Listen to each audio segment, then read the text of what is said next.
Hello, everyone. It's Larry Kotlikoff. I'm here with Jay Abolofia, who is a old friend at this point, a young old friend. And we've been working together. Well, I've known Jay for quite a while when he worked for Sensible Financial Planning, and then he started his own company called Lyon Financial Planning.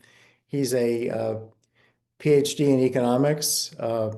He got his PhD from University of California, Davis, and then he went and got his CFP, Certified Financial Planner certificate from, I'm not sure what program you did, but At BU.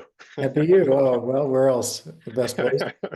And then he went to work for Sensible Financial Planning with Rick Miller, who many people know has been on the podcast as well.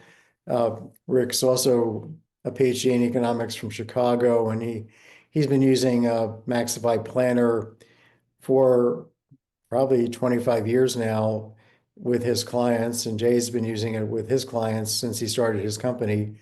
And Jay and I are going to talk today, or Jay primarily, and I'm going to kibitz about a new feature of MaxiFi's economics-based financial planning, which is estate planning. We've been focused for many years on helping people smooth their living standard and safely raise it.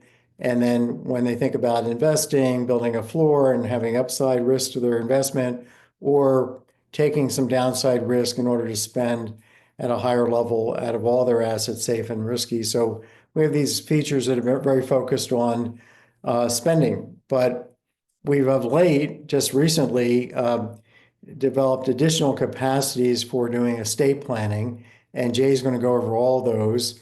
But before we start, Jay, talking about MaxiFi, well, let me also point out that Jay is more and more connected with our company. He does office hours twice a month for MaxiFi or on MaxiFi, and these are Tuesdays at 3 p.m. But I'm also doing office hours, so the two of us are trading off and showing users how to get the most out of MaxiFi. We have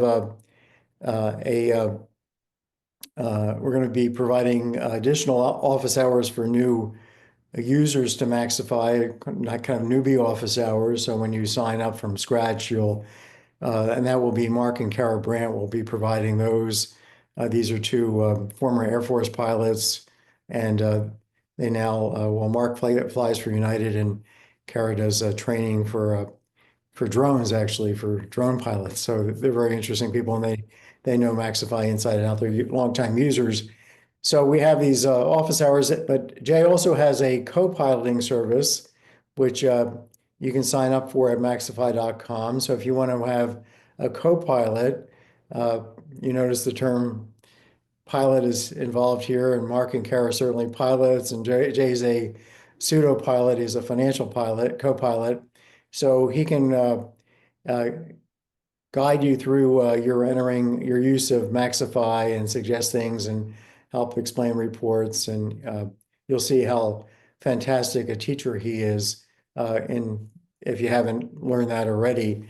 But Jay, give us a few words about your background, how you got into economics, where you were born, because we really haven't kind of elucidated, in our several podcasts we've had, we haven't really kind of talked about your background. So maybe I think people are probably quite interested to know, where you're born and so forth, and how you went from being a 10-pounder to whatever.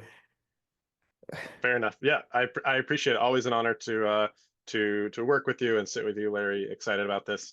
Yeah, a little bit of background. I'm from the West Coast. I'm from Portland, Oregon originally, and I went to University of Washington in Seattle for undergraduate work, and just got hooked on economics and loved it, microeconomics in particular. And then I went directly on to my PhD at UC Davis in applied economics. So it was applied microeconomics, particularly interested in, at the time, kind of environmental and natural resource economics, did a lot of kind of econometrics modeling and working with real data. I've always loved numbers. What I loved the most about my PhD was just the teaching, honestly. I really loved just teaching. Had some wonderful opportunities to do a lot of undergraduate teaching. Also enjoyed the research, but ultimately that really brought me the most joy. I thought I was going to be a professor. I had some great offers, and I think when I got to the end, I realized I really wanted to do something a little bit different. And so I went into I worked in consulting. My wife is from Boston, so she was very happy when I got an offer from a company out here in Cambridge.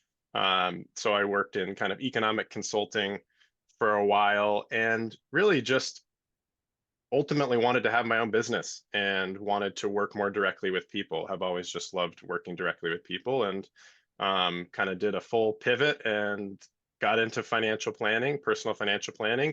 And I literally looked up who had a PhD in Greater Boston. I found two people. One was Rick Miller, and basically begged him for a job. And so worked for him for a number of years, really learned the business, loved working for him. And that's how I kind of connected with you, Larry. That was almost 10 years ago, believe it or not. And so I've been working with ES Planner, formerly, now MaxiFi, for about 10 years. And then I'm kind of through my 6th year, basically almost 6 years on my own. So I launched Lyon Financial Planning in right before COVID. It survived, so happy to still be here. And yeah, so I'm certainly can say I'm an expert with the software. Just love it. Think it's a fabulous way to do financial planning. And I've worked with over 350 clients since I started my business. I just do flat fee advice only financial planning, and it's all about the financial planning. So I'm in the software pretty much every day, working with users and people from all over the country. It's pretty fascinating work. That's terrific. So, so today we're going to talk about MaxiFi's new capacities with respect to estate planning, and I'll let you just drive. I'll just jump in every so often if I have something to add, and otherwise, take it away. Yeah, sure. How's that? Can we see that? Yeah, Yeah. So just some high level things, and then I'll jump right into the software. As many of you may know, and in fact, Larry wrote a fabulous book. Actually, the first time I connected with you, Larry, I read your book, Spend Till the End. So everyone should read that book along with his others. But the kind of one of the most fundamental things about economics-based planning is, and MaxiFi is, the program is spending down all of your resources during your lifetime. Okay, so this is a very simple example I'll show you in the software. You know, for a client or a user that doesn't have any real property, this couple is just renting, they're literally spending down all their assets. So this is just their net worth. Okay, that's really important. Now, what happens if, you know, basically what are the different ways that the program and economics-based planning can kind of, quote, generate an estate? So Larry, I've kind of come up with kind of the 5 main ones here, and I'll walk through these. The first is if you have real property. So that might be your primary home, a vacation home, and or real estate. If you are keeping those till the end of your life and you have those at your maximum age, those will go to your estate. They're not spendable assets. The other is leaving a special bequest. Again, I'll show these in the program.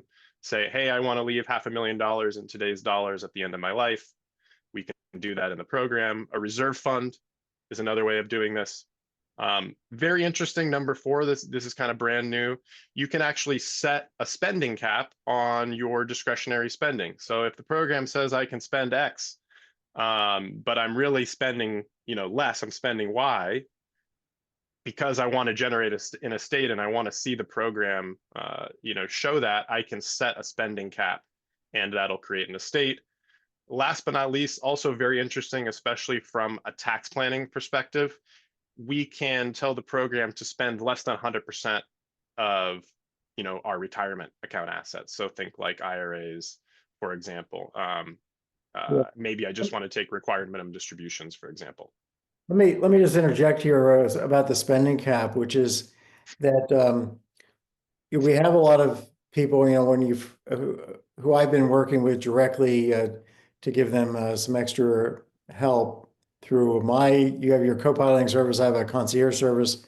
that people can sign up for. But what I've discovered is that some high wealth people, a fair number of them, they run the program. We don't put on any spending cap or really activate much beyond uh, they're not selling their home. They tend to want to people tend to want to keep the home till the end as a kind of a safety net in case they need nursing home care and need to sell the home to take care of that. But what I've noticed is that once people see that they can spend a lot more than they actually are spending, because we, say, well, how much, here's your discretionary spending, sustainable discretionary spending in today's dollars really in hot dogs. If a hot dog were $1 each at Costco, this is, your path of number of hot dogs you can consume every year. And you're you could spend, buy, let's say 30,000 hot dogs a month, and you're only eating 15,000 hot dogs, so to speak. And they say, well, and here's a spending cap. You want to run it with that? Oh yeah, because I don't want to run all my money out down to nothing, because I can't spend that much. It's just on my lifestyle. So I'm spending 15,000. Well, let's make it 20,000. Put the cap in, and then it's like a bingo. They see they're going to have this larger estate, because we now have a really nice estate report graphic you'll show everybody. But the thing that I'm finding is that some light bulb turns on, whereby they start realizing that the money that what they're planning for is not just themselves, but for their kids, because that estate is really their kids' money. And then I ask them, when you think about how you're investing, and usually these folks are investing 70-30 in stocks or 50-50 in stock, I say, and they're in their 70s or early 80s, is this really what, are you putting yourself at risk, or are you putting your kids at risk? Because if the market does well, you're not going to spend anymore. You've just told me you're not going to spend anymore. So there's no upside to you from the market going up. But if the market does poorly, your kids are going to suffer. So you're really gambling with your kids' money. Is that what you want? So it kind of changes their perception. And then the other thing that comes into play here is, if you've got such a big kind of a cushion here on your spending, and you've got so much money that you're going to leave for your kids, and your kids are in lower tax brackets generally, because these are people that have done well, do you want to think about making special expenses in the form of gifts, enter those into the program, because they're in lower tax brackets? Why just accumulate more and more money that you're not going to spend and give more taxes to Uncle Sam? Why not give the money earlier to your kids? And if you're 75 and your kids are, 45, it's not like you're going to spoil them and they're going to stop working. They've already got their profession set. Anyway, just a little bit of a kind of a diversion here. Want more money, less risk, and a better life? Buy Money Magic, a new book by Lawrence Kotlikoff, Boston University economist, personal finance expert, and best-selling author. Whether it's education, career, marriage, housing, investing, retirement, Social Security, IRA, or 401k decisions, Money Magic delivers scores of secrets to raise your living standard. Financial journalist Jane Bryant Quinn says Money Magic is a must-read. Nobel laureate George Akerlof says Money Magic is quite probably the best financial advice book ever written. Financial guru John Malden says, you'll love this amazing book. It's full of wit, wisdom, and startling paths to a better financial life. And columnist Scott Burns calls Money Magic a funny, brilliant read, offering wildly powerful, unconventional choices that can literally change your life. Get Lawrence Kotlikoff's Money Magic today at Amazon, Barnes & Noble, and independent booksellers. Yeah, I would agree. This is at the very least showing, I've sat in so many meetings where people say, oh, wow, well, maybe I actually want now I feel more comfortable, Yeah. Gifting to my kids or to charity or whatever it is, because I realize that if I continue to spend as I'm currently spending under very conservative rates of return, remember that, that I'm really going to leave a large estate. So this is, at the very least, this is just kind of illuminating. So let me pull up the software and kind of walk through a couple, kind of these in sequence. So base profile, obviously not going to go through all the details, but this is just a simple, a couple, both kind of in retirement here, for example. They have, they've got $1 million in a brokerage account, and they each have $1 million in traditional IRAs. Here, I just have them renting. Okay.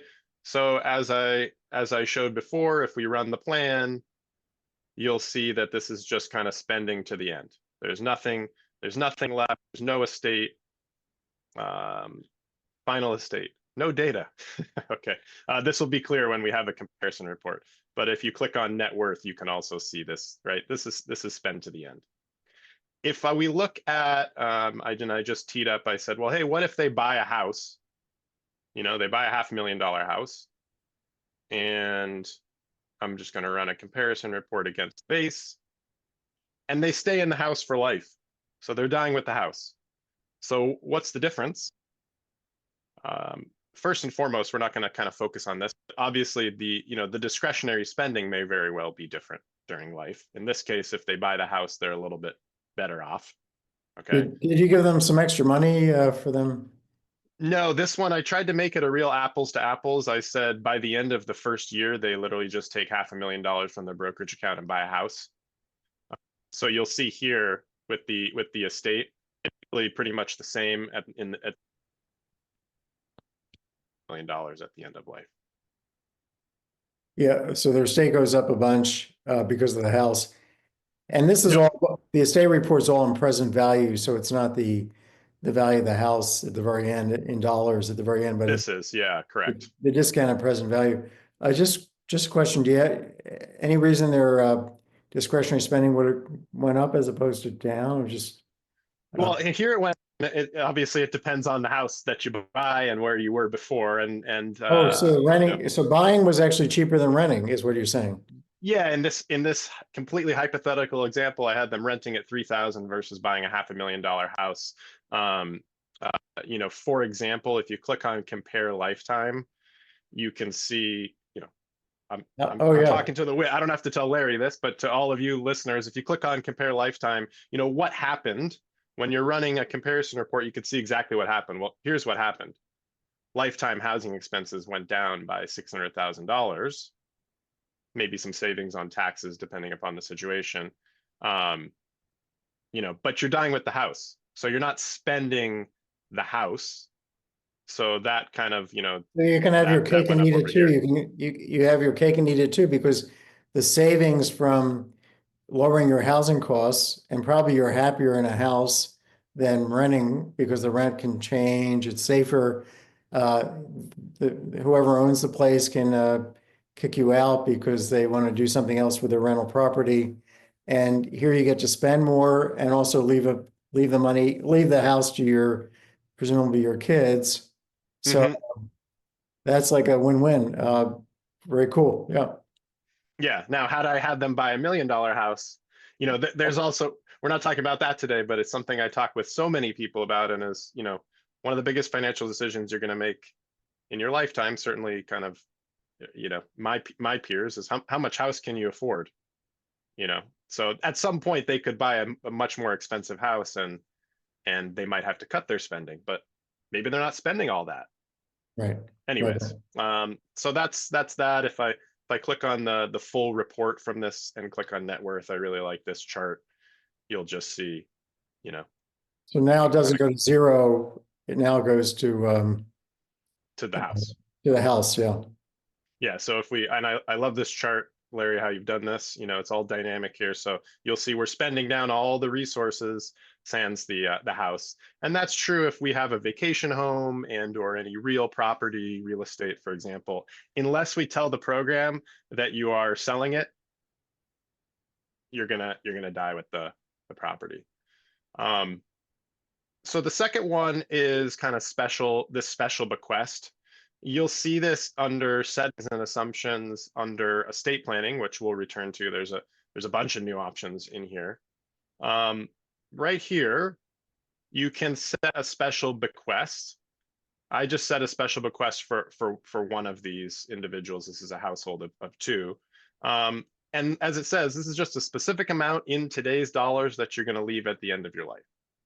So this is just one way to do it.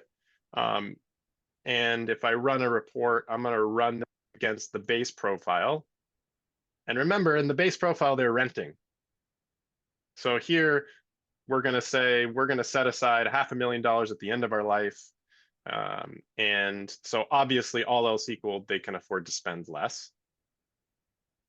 But their estate is now going to be $500,000 higher. The program is basically going to make sure that they have $500,000 by the end of their maximum age, so that that can go to their Yeah. their heirs. Let me add one thing, which is that when you choose a special bequest, we're saying that you want to make that bequest, no matter when you die, even if your spouse is alive, if you specify a special bequest, that's going to happen.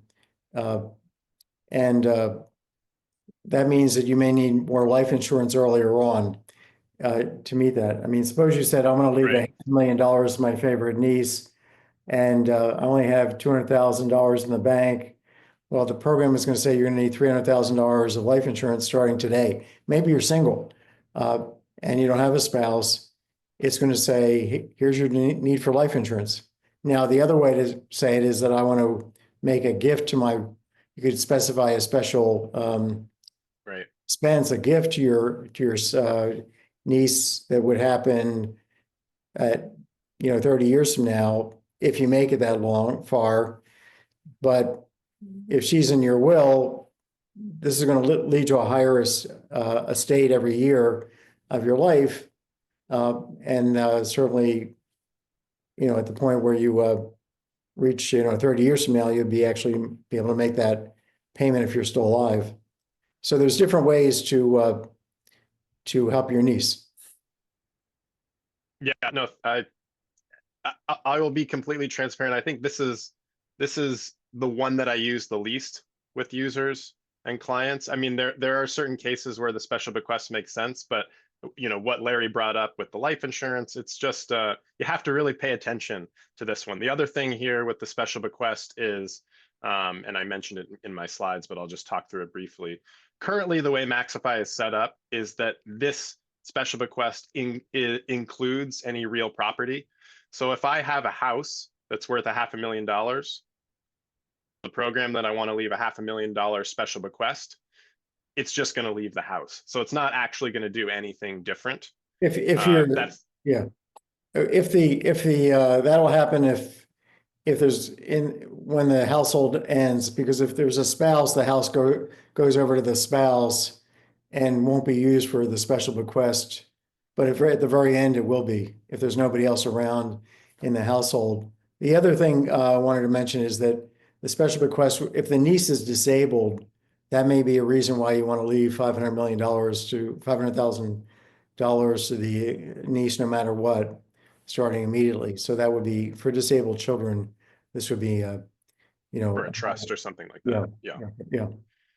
Very good. Yeah. So survivor report's obviously not going to get into that today, but that's what Larry's saying with the special bequest. It's going to make sure that it's there, even if end of life is not your quote maximum age. Yeah. The third one, I think this is a pretty flexible one that I found a lot of users like, is using what the program calls a reserve fund. And this is basically just a regular asset. So regular assets are non-retirement or non-tax advantaged accounts in the program. Okay, so typically these are cash brokerage accounts. All right, so I'll show you in the base what I've got. The regular assets, I've just got $1 million in a brokerage account. Okay, so they're going to spend all this down, as I showed you. In the reserve fund, I said, well, hey, what if we have $500,000 that is basically spendable, but then we put half of it into a reserve fund? And it's really easy. When you create a regular asset in the program, you will just say, hey, yes, it's a reserve fund, or no. The easiest way for me to explain what a reserve fund is just setting aside assets or future income that is never going to be spent. So in this one, I'm just saying, hey, I've got $500,000. I'm going to set it aside. That's really kind of, I'm investing that for my kids. And so you're what really he taking did- $500,000 out of the plan. Yeah, and what Jay did here was he took the $1 million reserve brokerage. Hold on, Larry. You good? Yeah, okay. Yeah, so You're good, Jay go took ahead.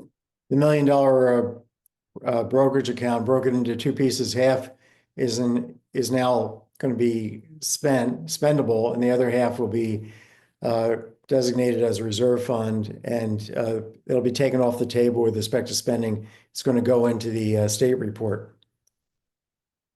Yeah. And obviously just scratching the surface with this, I did mention with the reserve fund, which could also be useful.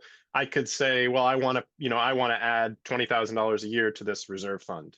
I could fund it with future income as well. I just said here, we're just going to basically cordon off $500,000 and set it aside. So all things equal, of course, if I'm not spending the $500,000, I can afford to spend less during my lifetime on discretionary spending. But as Larry said, you're leaving an estate. Now, why am I not leaving $500,000 here? Because I've set aside $500,000 today in 2025, and that is just being left alone to grow. So by the end of my lifetime, in today's inflation-adjusted dollars, it's worth over $1.1 million. Yeah, and then the chart on the left, maybe just go back there for a second. Oops, Okay. sure. The chart on the left shows in present value how much this final terminal estate is going to be valued. So there's the actual amount 30 years from now that you're going to be leaving if you make it at your maximum age of life when you die, for sure. But then there's also the present value, and the present value of that 1.1 comes down to about 522. Yeah, so this is just exactly. So if I ran the plan assuming a 0% rate of return, this would just be $500,000. Yeah. But so here's the reserve fund. Now showing up is we're setting aside the $500,000 today, and it's growing.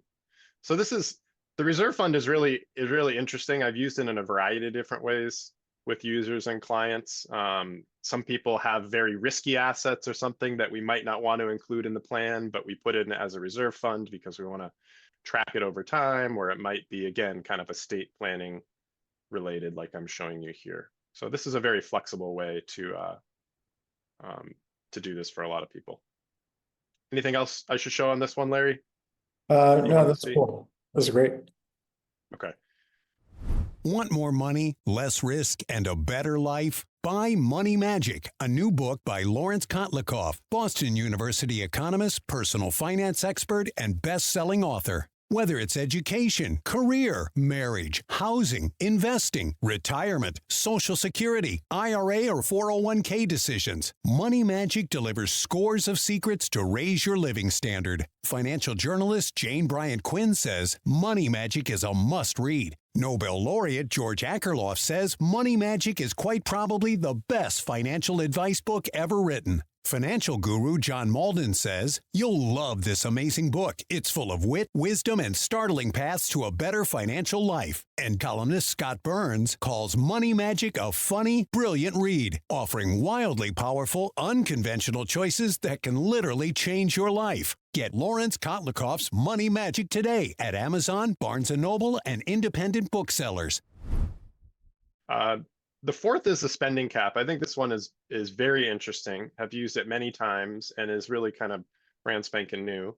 So you'll see under settings assumptions, again, going back to this estate planning tab. The first one is a spending cap. So what is that? Remember, and actually I'm going to go back. And I'll just show you in the comparison report. So here, if I have no limit, that's kind of the default, which is, again, economics-based planning is all about how much, what is my highest affordable spending? How much can I safely afford to spend every year adjusted for inflation through my maximum age? The program's going to solve for that. But let's say, as Larry and I were talking about, we're in a very, lucky, great situation. I can afford to spend much more than I'm really going to spend.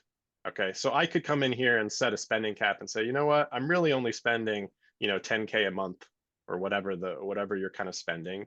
And we can compare that to what the program says you can afford to spend. So again, I'm going to run this against the base that has no spending cap. And you'll see very clearly what's going on. So again, the red line here is we've set this. We've now said our spending is $120,000 a year, every year through the rest of our life. That's less than what the base plan says, 141K. So what is it doing? Well, it's taking basically the residual, and it's building up our regular assets. And I'll show you that in some of the other charts. But again, it's generating an estate.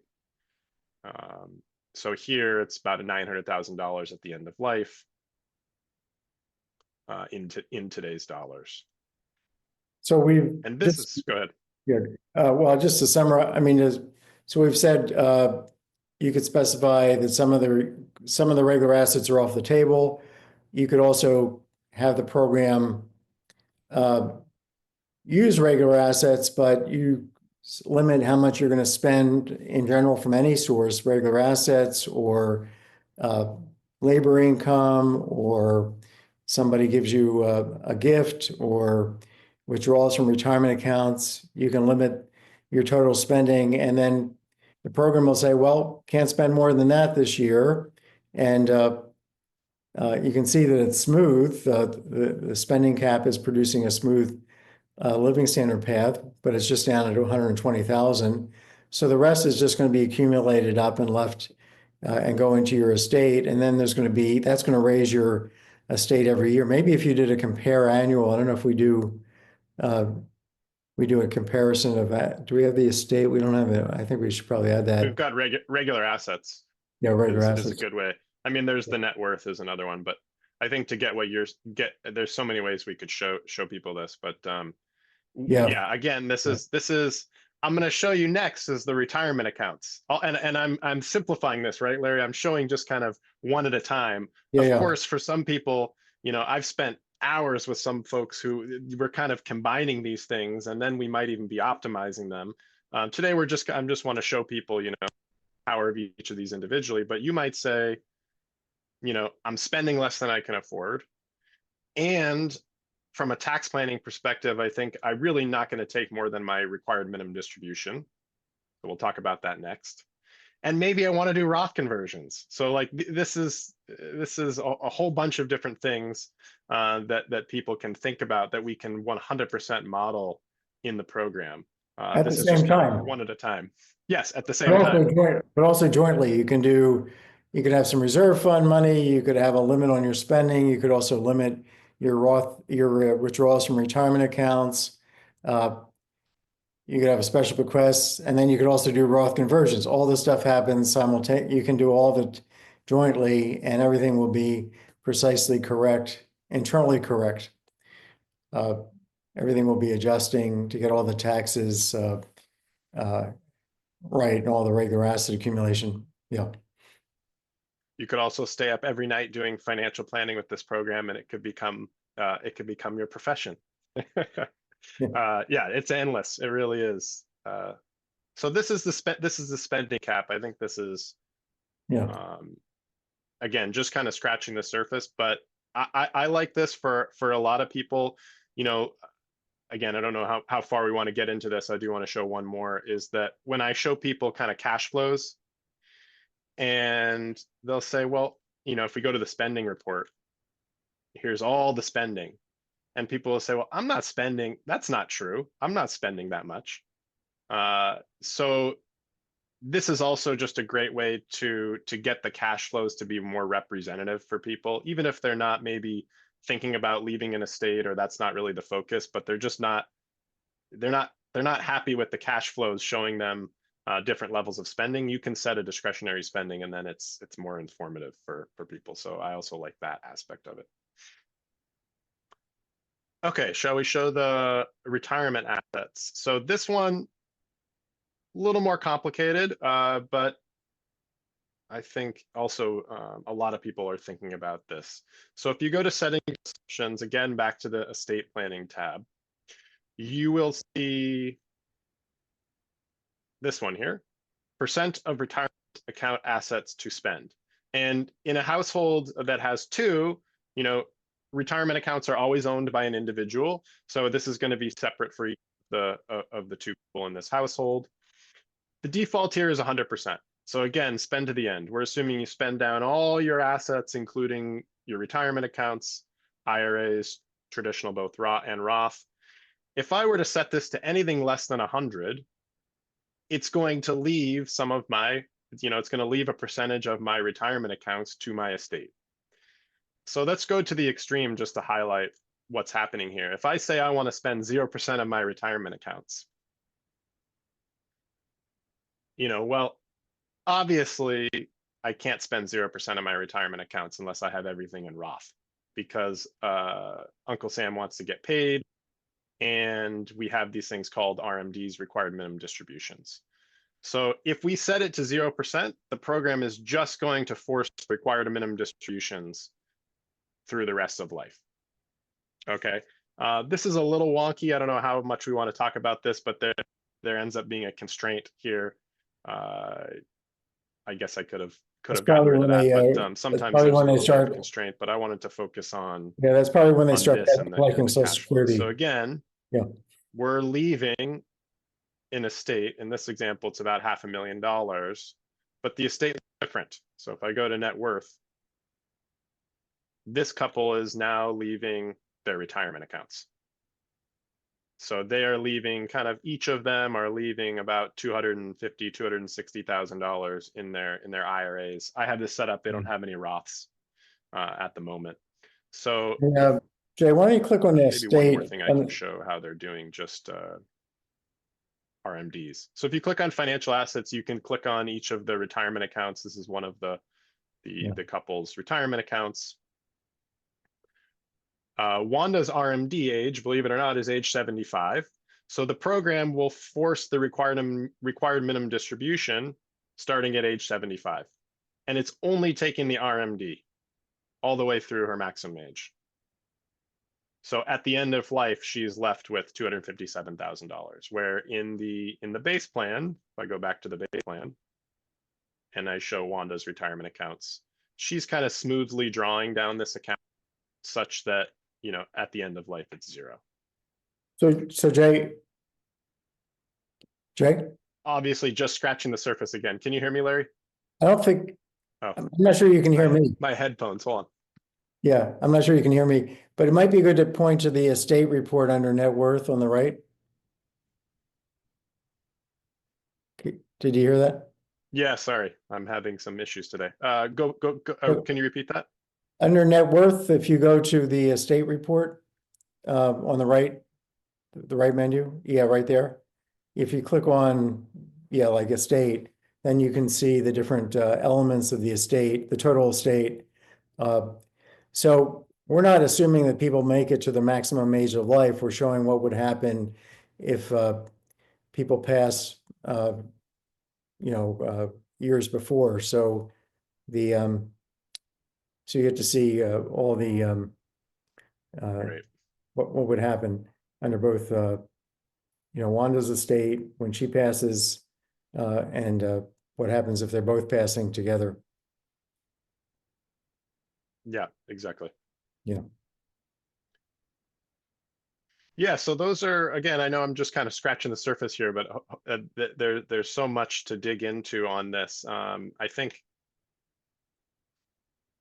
what do you think, Larry? I mean, I had some other ideas of, how maximizing the plan. I think at least talking about that, we're obviously not going to go through a lot of cases here, but I do want to highlight for people, as Larry and I have talked about before, things like Roth conversions, very interesting, right? Let's move money from a pre-tax retirement account to a Roth tax-free retirement account. And the program will solve for that, and it'll solve for that in a way that maximizes my living standard while I'm alive. Well, what if I have an estate? Now it's going to do something very powerful. It's going to jointly maximize for my living standard, my discretionary spending while I'm alive, and my estate. So things like Roth conversions might actually be, I might want to do Roth conversions for my kids, not just to maximize my living standard. It might really be more of an estate planning tool. That's just one example.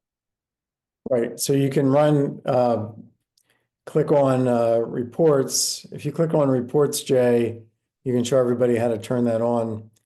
And you click on Yeah. maximize alternative plan.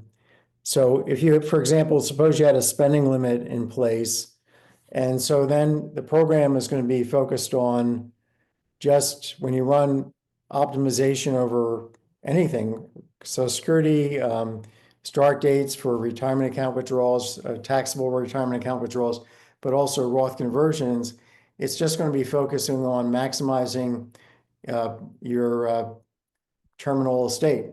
And when the household reaches its very end, when the last person dies, reaches their maximum age of life, it's going to be maximizing that terminal value.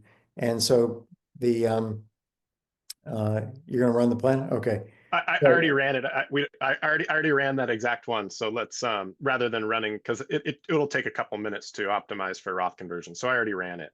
Okay. This is the example that Larry was talking about, which I think is a really useful one. Is the red line, or sorry, the dotted gray line is the base plan. No Roth conversions, no house, no estate. They're maximizing their discretionary spending, $141,000. The red line is we set a discretionary spending cap of 120, and we're doing Roth conversions. So maybe actually the first thing I should show is versus the non-Roth conversions. Should I show that first, maybe? Yeah. This one versus not doing Roth conversions, I think is interesting. So scenario 4, yeah. This will really highlight the maximization of the estate, because both of these have a spending cap of 120. So whether I maximize it for Roth or not, if I have a spending cap, the spending will be exactly the same. So it's not changing anything during my life, but it is changing the net worth and therefore the estate. And so this is really interesting. It's saying that if I reach my maximum age, or if I live beyond 2052, I will actually leave a larger estate if I do Roth conversions, and I can show what those are in the program. So you see that the final estate is $117,000 higher because of the Roth conversion. Now, if you did a Roth conversion, you might say, well, if I look at my net worth and I do a Roth conversion, in the early years, I'm paying more taxes, so my net wealth is going to be lower. On the other hand, I've got more money in my Roth accounts. So I've paid extra taxes to Uncle Sam, but then my kids are going to receive, if I do die and I leave them less net wealth, I'm going to leave them this Roth account, which is going to have it will be tax-free to them. They can take it out over the next 10 years. They can just accumulate it for 10 years, take it all out in the 10th year, tax-free with accumulated interest. So when one wants to kind of in the back of your mind, think not just about your estate in terms of what you're leaving, but also what the kids are inheriting and whether they're inheriting something that's tax-free or taxable. So you might leave them, something smaller if you died early because you just paid the taxes on the conversion, but now you've also left them something that's tax-free which would not otherwise have been the case. And just in general, there's lots of capacity here with the software, but once you get used to it, it's like riding a bike, and once you've been riding the bike a few times, you can ride it for the rest of your life. We have people who, this is like the best going video game for old people. Okay, I don't want to call it the best adult video game, or old, maybe the best old adult video game would be the way to put it. but people do get into it. But then we also have these services. Jay has his co-piloting service. We have something called we have been calling expert review. We're going to call it flight check. And then there's my concierge service. So to get you guys all up and running, if you're feeling a little bit like you want to make sure you're not missing anything in your inputs, not putting them in the wrong place, making sure you're optimizing all using all the capacities of the program, then definitely sign up for our extra services and we'll help you. But also we have office hours, and this is really similar to what you'd see in an office hours, where we go through maybe a little bit slower cases, but also answer any questions that people have. So we were just ranked, to just say this last thing, we were ranked by Bankrate, which is a major financial publication that all of Wall Street gets. They ranked the top 3 financial planning programs. They didn't say which was the best. They just said that MaxiFi is one of the top best financial planning software tools for 2025. We were ranked as one of the top 3. They didn't rank anybody else. And they had a very good description of all the things that MaxiFi can do. But then they said, in describing MaxiFi, they said it's a good tool for DIY tinkerers, people that do-it-yourself tinkerers, people that want to play around. But I kind of take a little objection to that, because everybody needs to be a tinkerer here. Everybody, whether or not you like to play with, if you don't like to play with software, we can help you hands-on, helping you with your planning and using the software. We can help you do the tinkering if you like, but everybody needs to get everything right. It's not like you can somehow do something quick and dirty and come up with the right answer. If you do something that doesn't incorporate all the potentialities of what your planning can be, you're going to end up leaving money on the table. You're going to end up doing the wrong Roth conversions. You're going to take Social Security at the wrong times. You're going to take your widow's benefit from Social Security too late, even though it maxed out 2 years earlier, depending on when your spouse died and whether they were taking Social Security early. All these things matter. And we're talking about hundreds of thousands of dollars when I say matter. So this is not just a program for tinkerers or DIYers. This is a program for actually everybody in the country. And just on that note, I'll just say one last thing, which is that I have CPAs and financial planners, people that have run major companies, financial planning advisories, using other types of software, conventional software. Now they're retiring and they're calling me up and asking me to look over their plans with them as part of this service. And Jay, I'm sure you're getting the same type of people contacting you. So people who have been using conventional tools realize the power of MaxiFi and are saying, I want to, regardless of what I'm doing with my clients to make money make a living, I want to make sure I get it straight for myself. And they're calling us, or they're running it on their own and just double checking with us completely on their own without any kind of oversight. How financially secure do you feel? Imagine a tool to help you make smart financial decisions. A tool that factors in all your financial data and shows what you can safely spend every year for the rest of your life. That tool is MaxiFi. Powerful, accurate, and easy to use. Developed by Boston University economist Lawrence Kotlikoff, MaxiFi takes the guesswork out of financial decisions at every stage of life. MaxiFi calculates what you can afford to spend now and throughout retirement. And you can run what-if scenarios to see how your finances might change by taking a new job, buying a home, or downsizing. Knowing the impact before you decide lets you make smarter decisions so you can finally enjoy financial peace of mind. Are you ready? Visit MaxiFi.com today to start planning. That's MaxiFi with an I. MaxiFi. MaxiFi.com. Anyway, Jay, any final comments?